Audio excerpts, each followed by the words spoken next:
this video, I will give you a quick tutorial on how you can add image in Miro. So first, once you're on your Miro, what you will do is, of course, select a board first or create a new one if you don't have one yet. So just go ahead and click new board.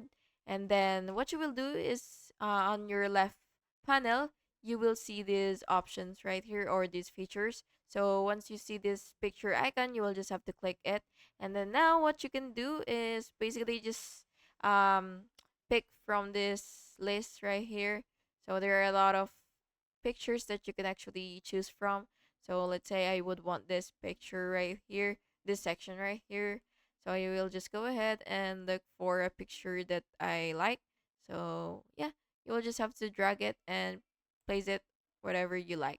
So yeah, that's basically it. Thank you so much for watching this video, and I really hope it was helpful for you. And if it was, please make sure to like and subscribe for more videos like this. Thank you and have a good day.